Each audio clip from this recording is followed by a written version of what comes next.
Shalom, y'all. It's Kasamak Ban Yasharala. And Tiffany. And welcome to today's episode of Couch Conversations.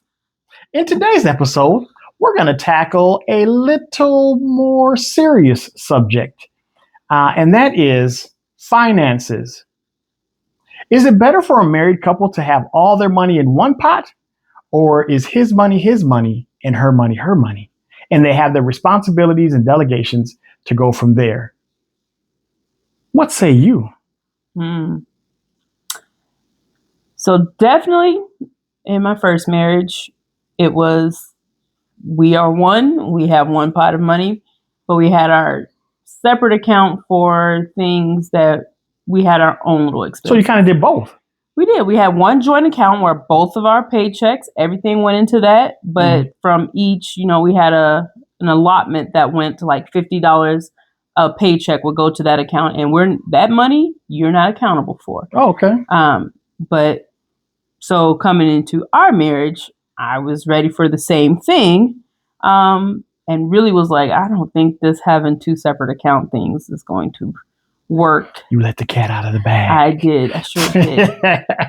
But I say now I'm a believer that it can be both, but communication is key. There it is. Communication is key. Communication is key. Talk about our money. And you can't be afraid to be like, well, that's my money. Correct. And, and that's the attitude, Yeah. So no matter how you do it, if you have the attitude of this is mine and that is yours, it's going to be a problem because we're in this thing together. Yes. And so for me in my first marriage also, we also did that same thing. And so this time around, I didn't even do it on purpose, to be honest with you, because I was actually thinking the same thing. Well, it's all in one pot. But I remember having a conversation with my dad one time about this. And he, at some point in his life, I think, got to the place where if he ever had gotten remarried, he talked about he would have his own account and she would have her own account. And I think it maybe for him, he never said. So I'm just kind of speculating why he said that. It might have been just he got to a place where it was easier for him in that place of his life. I don't believe it was like a real philosophy. Yeah. But having worked with a lot of people from other countries, there's one person in particular where, the husband, he had to take care of everything. In a lot of other cultures, the husband is responsible for taking care of everything. And if she has a job, she actually has no obligation to even contribute to that. Which goes closer to antiquity or back when our ancestors, were taking care of households and stuff. The man had to provide and, everything. And that's why he paid the dowry, and he had to be able, if he wanted a second or third wife, he had to be able to take care of those additional wives for everything. He really did. So, that is a thing. But in today's society, I believe the mentality of people are probably going to make, having those separate accounts either more easy or more difficult, depending on, where they want. But it goes back to what you said with the communication, I think. Yeah, I think maybe a lot of people will think that, well, there's no accountability because how can I see every dime she's spending? And if he doesn't know what she's got and he doesn't know what she has, then who's accountable to who for that money?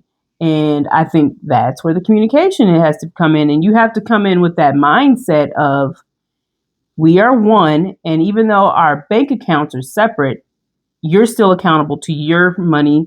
My money. Right. And I'm still accountable for my money for you, and if we're not able to now all of a sudden can't afford things that we could have before because somebody wasn't accountable in their account with something, conversations got to be had. And so I think that's a big part of it is if they can't see it, the old saying, out of sight, out of mind. If they can't see it, then nobody's going to be held accountable to what I have or don't have.